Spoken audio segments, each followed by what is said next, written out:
নমস্কার দর্শক বন্ধুরা, রয়্যাল স্পোর্টসের পর্দায় আপনাদের সকলকে স্বাগত জানাই।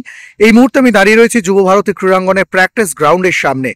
কলকাতায় জাঁকিয়ে শীত পড়তে শুরু করে দিয়েছে, আর সেই শীতের আমেজ গায়ে মেখেই অনুশীলনে মগ্ন ইস্ট বেঙ্গল দল। সুপার কাপের সেমিফাইনালে পাঞ্জাব এফসির মুখোমুখি হবে অস্কার ব্রুজোর দল, এবং তার জন্য কিন্তু পুরো দমে প্রস্তুতি চলছে। আপনারা সকলেই জানেন যে গত শুক্রবার একটা প্রস্তুতি ম্যাচ খেলেছিল ইস্ট বেঙ্গল, যেখানে রিজার্ভ দলের বিরুদ্ধে 5-2 গোলে জয় পেয়েছিল অস্কার ব্রুজোর ছেলেরা। তারপর শনি রবি দুদিন কিন্তু অনুশীলনে বিশ্রাম ছিল। দুদিনের ছুটি কাটিয়ে আবারও সেমিফাইনালের প্রস্তুতিতে অনুশীলন শুরু করে দিলেন মিগুয়েল রাশিদরা। তবে আজকের অনুশীলনে কিন্তু সব থেকে মজার বিষয় যেটা হলো, ডিফেন্ডার এবং আক্রমণ ভাগের ফুটবলাররা আলাদা আলাদা অনুশীলন করলেন। অর্থাৎ পাঞ্জাব এফসির বিরুদ্ধে মাঠে নামার আগে ডিফেন্স নিয়ে বাড়তি সতর্ক অস্কার ব্রুজো। পাঞ্জাব এফসির মতো দলের বিরুদ্ধেও তিনি অপ্রতিরোধ্য রাখতে চাইছেন তার রক্ষণ ভাগের ফুটবলারদের নিয়ে।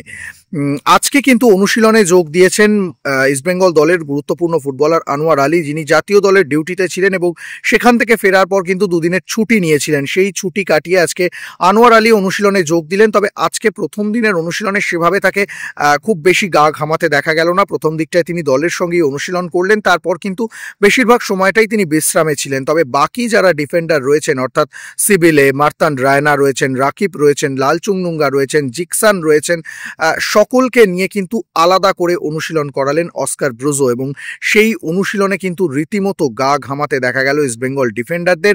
সেখানে কিন্তু আমরা যদি অনুশীলনটার কথা বলি, তাহলে কিন্তু এটা বলাই যায় যে প্রথম দিকটায় কিন্তু পুরোপুরি ক্লিয়ারেন্সের ওপর জোর দিলেন। ক্রমাগত দেখা গেল মাঠের দুই প্রান্ত থেকে বল উড়ে আসছে এবং অত্যন্ত তৎপর থেকে সেই বল ক্লিয়ার করলেন সিবিলে রাকিবরা।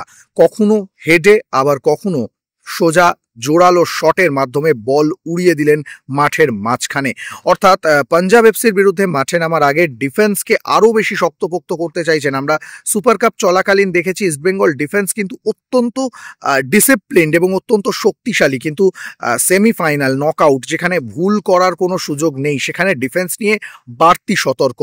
অন্যদিকে কিন্তু আক্রমণ ভাগের ফুটবলারদের নিয়ে অনুশীলন চলল, এবং সেখানে কখনো কখনো দেখা গেল যে নিজেদের মধ্যে রন্ডো সারলেন, পাসিং ফুটবল, এবং শেষ দিকে কিন্তু সেট পিসের মহড়া সারতেও দেখা গেল। ম্যানিকুইন দাঁড় করিয়ে ক্রমাগত সেট পিসে ফ্রিকিক নিলেন রাশিদ, মিগুয়েল, ইবুসুকিরা। পাশাপাশি যাকে নিয়ে সব থেকে বেশি অনিশ্চয়তা রয়েছে, সেই সল ক্রেসপো, তিনি কিন্তু আজকে দলের সঙ্গে শুরুর দিকে বেশ কিছুক্ষণ অনুশীলন করলেন।